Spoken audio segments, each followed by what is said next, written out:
Moi, j'assume totalement, d'avoir constamment, au nom de la France, parlé au président de la Russie pour éviter la paix, pour éviter la guerre, pardon.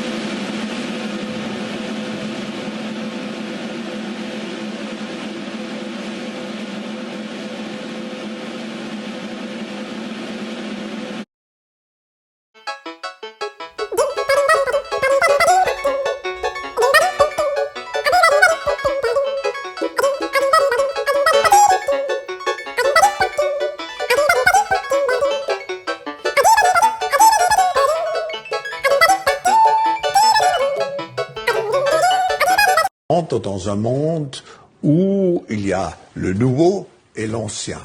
Et ces gens représentent plutôt le nouveau ou la croyance au nouveau. Alors c'est l'espoir qui va avec M. Macron, qu'il est le bon guide de nous amener dans ce monde nouveau. Une transcendance, oui. Quelque chose qui dépasse.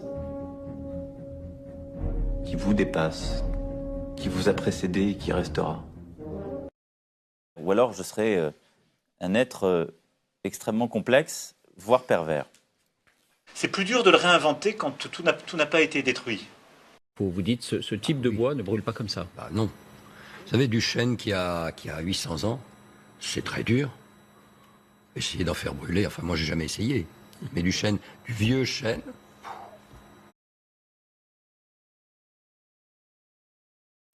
حاسة حالي إذا متت مع أمي كان أحسن ما أشوف يعني العذاب هذا والمر هذا اللي بشوفه المأساة هذه اللي بشوفها اللي كل حاجة عندي كليتهم يعني كل اللي كنت أعزهم وأحبهم كليتهم راحوا.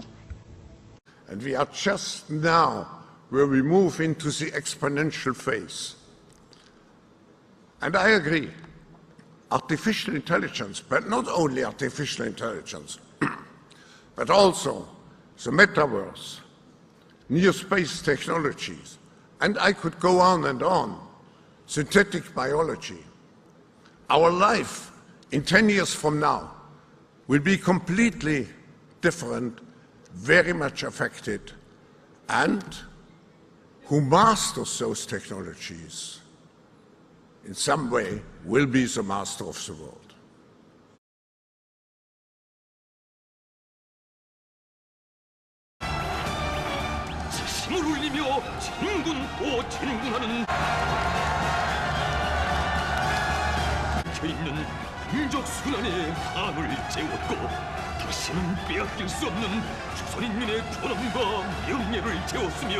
Your problem is not technology. The problem is you. You lack the will to change. L'événement est là. Et elle arrive. La bête de l'événement est là. Et elle arrive.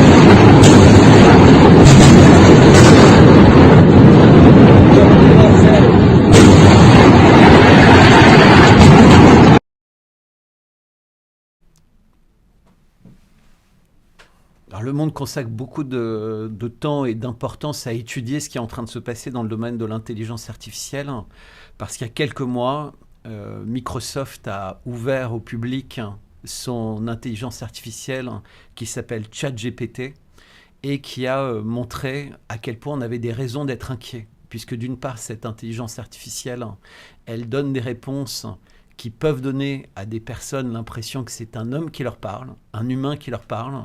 Donc on se rend compte à quel point on peut être vite trompé par une machine. Elle peut imiter les voix, elle peut créer en ligne des films très rapidement ou transformer le visage de quelqu'un, transformer sa voix. Donc rien qu'en termes de sécurité sur Internet, c'est extrêmement grave. C'est-à-dire qu'il y a plus la possibilité, même pour les réseaux sociaux, les sites de rencontres, etc., de savoir assez facilement avec qui on parle quand on est un humain face à cette intelligence artificielle. Mais ça, c'est qu'une toute petite part, puisque le président du World Economic Forum, Klaus Schwab, a dit également récemment que celui qui contrôlera l'intelligence artificielle sera le maître du monde. Et donc, quand les pouvoirs publics de l'Occident disent « il faut qu'on contrôle », ça ne veut pas dire qu'ils vont contrôler en leur sein ce qu'ils font, c'est-à-dire qu'ils veulent contrôler ce que font tous les autres pays. Donc la Russie, la Chine, etc. Donc ils veulent contrôler pour les autres ce qu'ils ne contrôlent pas eux-mêmes. Exactement comme ce qui se passe avec les laboratoires militaires, ce qu'on appelle les biolabs, où il n'y a de contrôle que pour ceux qui ne sont pas dans le sérail des Américains, puisqu'on a découvert avec la guerre en Ukraine qu'il y avait des centaines de laboratoires militarisés partout. Donc on est vraiment des apprentis sorciers dans le domaine de l'intelligence artificielle et dans le domaine de la santé. Lequel est le plus dangereux, je ne sais pas, mais ça alarme des gens comme Elon Musk, ça alarme évidemment des gens comme Xi Jinping, Vladimir Poutine, pour essayer de voir comment créer une intelligence artificielle qui va véritablement protéger l'humanité et être à son service, plutôt qu'une intelligence artificielle qui tromperait l'humanité et finalement pourrait prendre sa place. C'est ce qu'on appelle en français le transhumanisme. C'est-à-dire des gens qui pensent que la génération prochaine de l'humanité, c'est une humanité intégrée dans la machine, c'est-à-dire plus d'humanité. Dans les années 80, il y a eu un film qui s'appelait Wargame. Et Wargame, c'était un peu comme Terminator plus tard, un monde, une époque dans laquelle on confie à un ordinateur extrêmement puissant le contrôle des réseaux et surtout le contrôle des armements de l'humanité. Et on fait sans cesse modéliser à cette machine des scénarios de guerre. Et invariablement, la machine concluait que le danger, c'était l'humanité. Et donc, elle concluait qu'il fallait détruire l'humanité. Parce que l'humanité fait du mal aux autres espèces animales, se fait du mal à elle-même, etc. Et donc, comme on apprend ça en permanence aux gens, on leur apprend plus la poésie, on leur apprend plus la belle peinture, on leur apprend plus toutes ces choses-là. Oui, effectivement, la machine risque de ne pas nous apprécier et de ne pas nous aimer. Et par voie de conséquence, vouloir se débarrasser de nous pour que ce qui est beau sur la Terre, c'est-à-dire tout sauf nous, puisse résister à ce qui semble être notre folie. Donc, ce qu'il faut, c'est réapprendre dès l'école aux gens à aimer les autres, à mettre des belles choses sur Internet et à nourrir la machine avec ce que l'humanité a fait de plus beau et pas uniquement avec ce qui se passe aujourd'hui sur les réseaux sociaux et partout, où 90% des images, c'est l'horreur, c'est la guerre, c'est une alimentation avec des insectes, c'est des gens qui meurent, des enfants qui meurent. Et quand les choses ont l'air belles, elles sont toujours fausses. C'est-à-dire que ce sont des gens qui ne chantent pas avec leur vraie voix, ce sont des gens qui ont fait beaucoup de choses pour ressembler à quelqu'un d'autre qu'à eux-mêmes, puisqu'on est même dans une société où on peut proposer dès 8 ans à un enfant de même changer son genre. Donc si c'est un garçon, de perdre son sexe, de se faire couper par une opération son sexe. Ça, c'est ce qui se passe en Occident. Et si les parents ou les médecins refusent, ils peuvent être mis en prison. Ils peuvent être condamnés. C'est-à-dire qu'on vit dans une société qui est complètement détraquée. Et c'est avec ce type d'information qu'on nourrit les machines et les réseaux neuronaux. Donc imaginez une machine qui est nourrie avec des choses tellement ignobles et absurdes, comment elle va pouvoir raisonner ? Évidemment, elle va raisonner mal et elle ne va pas apprécier l'humanité, alors que l'humanité est magique, sauf qu'on nous ment depuis trop d'années. Alors, partout en Occident, effectivement, il y a des groupes qui s'organisent pour essayer de résister à cette folie, pour essayer d'expliciter dans les médias, dans des conférences, un peu partout, pourquoi en fait l'humanité fait fausse route en essayant de créer une machine qui pourrait la copier, voire même la dépasser. on oublie qu'en réalité, tout ce qu'on crée doit servir une cause précise, mais au service de l'humanité et au service de nous faire évoluer vers le bien. Et aujourd'hui, on voit bien, la nourriture devient mauvaise, l'éducation, elle vise à rendre les gens dociles, stupides, obéissants, et pas du tout avec un esprit critique et l'envie de construire, l'envie d'entreprendre. Tout ça, ce sont des choses qui ne sont plus valorisées. Parce qu'on considère que, enfin, pas moi, mais la plupart des gens qui nous gouvernent, que les peuples sont stupides et qu'il faut limiter les modes de décision à un nombre étroit de personnes et à des machines dites d'intelligence artificielle qui permettent en permanence de calculer et de peaufiner les décisions qui sont prises.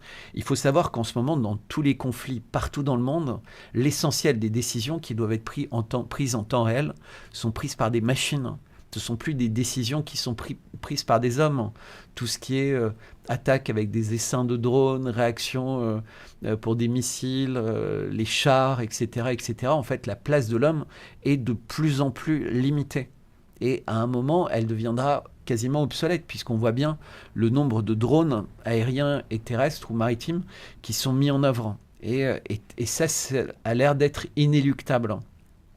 Et je voudrais juste rappeler en 2 minutes, il y a un auteur américain, Frank Herbert, qui a écrit un livre qui s'appelle Dune, et qui a donné un film assez connu, qui est sorti il y a 2 ans et qui a eu du succès partout. Mais avant d'écrire Dune, il avait écrit un épisode qui se passe 10 000 ans avant. Et c'est une guerre entre l'homme et la machine. Et l'humanité ne réussit à gagner cette guerre que parce que une machine a été créée par un homme bon, un homme qui voulait que la machine aime l'humanité et que cette machine a pu s'opposer aux autres machines qui, elles, avaient été éduquées à considérer que l'homme était un animal stupide et dangereux pour lui-même. Et c'est important, la conclusion, c'était un peu comme les lois d'Isaac Asimov. C'est pas simplement qu'il faut programmer en permanence la machine pour qu'elle ne fasse pas de mal à l'humanité, pour que la machine n'imagine pas des choses qui pourraient faire du mal à l'humanité, et ainsi de suite, 3 fois. Là, il dit simplement, non, il ne faut pas confier ce genre de mission à la machine, il ne faut pas créer de machine qui pourrait ressembler à l'homme, parce que si c'est le cas, la machine prendra le pouvoir sur l'homme. Et invariablement, quand on regarde tous les films avec des personnes qui ont essayé d'imaginer le futur, on voit que si on donne trop de pouvoir, trop d'intelligence, trop de puissance de calcul à la machine, à un moment, elle nous dépasse. Elle nous bat aux échecs, elle nous bat au poker, elle nous bat au jeu de Go, elle nous bat dans absolument tous les domaines. Le seul domaine dans lequel elle ne nous bat pas, c'est l'amour, l'intuition, et surtout, en fait, la créativité, en fait, quelque chose d'assez sublime qu'a l'homme et que lui-même ne peut pas comprendre, qui relève du miracle Mais ça, c'est ce qui est en train d'être détruit, entre guillemets. Dans les écoles d'art, dans les écoles en général, on enlève, en fait, cette culture, on enlève ce goût de l'aventure. La phrase de Klaus Schwab qui dit « Celui qui contrôlera l'intelligence artificielle sera le maître du monde » est, je pense, celle qui doit le plus nous effrayer. Il ne dit pas ça en l'air, il ne dit pas ça comme une boutade entre étudiants, il dit ça comme quelqu'un qui explicite à tous les gens qui lui font confiance et qui travaillent avec lui dans le cadre du World Economic Forum de Davos: investissez énormément dans l'intelligence artificielle, travaillez ensemble, il faut que le plus vite possible, on contrôle un outil qui nous donnera la maîtrise complète du monde. Mais celui qui pense ça est extrêmement naïf, puisque une telle machine deviendrait comme un espèce de dieu, donc un dieu machine, et évidemment ce dieu ne partagera le pouvoir avec personne, et surtout pas avec un homme qui a trahi les siens, avec une frange de l'humanité qui a trahi l'humanité. Qui veut faire confiance à quelqu'un qui est traître à son humanité? Certainement pas une machine, puisqu'elle agira de façon totalement rationnelle et froide. Donc, ce qui est terrifiant, c'est d'avoir des gens qui sont tellement intelligents qu'ils en deviennent totalement abrutis à penser qu'ils peuvent devenir des dieux avec un outil qui s'appelle l'intelligence artificielle, parce qu'ils ne seront plus rien. But it's only on the brink that people find the will to change. Only at the precipice do we evolve.